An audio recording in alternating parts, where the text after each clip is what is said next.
রাব্বুল আলামিন বলেন, ইয়া আইয়ুহাল্লাযীনা আমানু কুতিবা আলাইকুমুস সিয়ামু কামা কুতিবা আলাল্লাযীনা মিন ক্বাবলিকুম লাআল্লাকুম তাত্তাকুন। আল্লাহ বলেন, ও বিশ্বাসীরা শোনো শোনো, তোমাদের জন্য সিয়ামকে ফরজ করা হয়েছে, ঠিক যেমন ভাবে তোমাদের পূর্ববর্তী উম্মতদের উপরও সিয়ামকে ফরজ করা হয়েছিল, লাআল্লাকুম তাত্তাকুন, যাতে করে তোমরা সবাই মুত্তাকি হতে পারো। সুবহানাল্লাহ বলেন, যাতে করে তোমরা আল্লাহ সচেতন হতে পারো। তাহলে সিয়ামকে, এই সামনে যে রমাদান আসতেছে আমার প্রিয় ভাইয়েরা, এই পুরো রমাদান ব্যাপী সিয়াম সাধন করা, সিয়াম পালন করাকে আমাদের জন্য ফরজ করে দিয়েছে কে?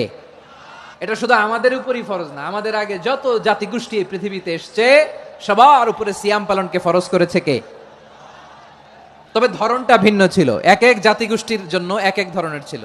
আমাদের জন্য সিয়াম ফরজ টানা 1 মাস 30 দিন বা 29 দিন। পূর্ববর্তী অনেক উম্মতের উপর 1 মাস ছিল না, 3টা ফরজ ছিল। কয়টা? প্রতি মাসের 13, 14, 15 ফরজ ছিল তাদের জন্য। কারোর জন্য শুধু একটা, আশুরার রোজা। কোন কোন উম্মতের জন্য 10টা। কোন কোন উম্মতের জন্য রোজা ফরজ ছিল মৌনতার রোজা, আরবিতে বলে সওমুল ইনসাত, মানে সারাদিন খেতে পারবে, পান করতে পারবে, স্ত্রীর সাথে মেলামেশা করতে পারবে, কিন্তু কথা বলতে পারবে না।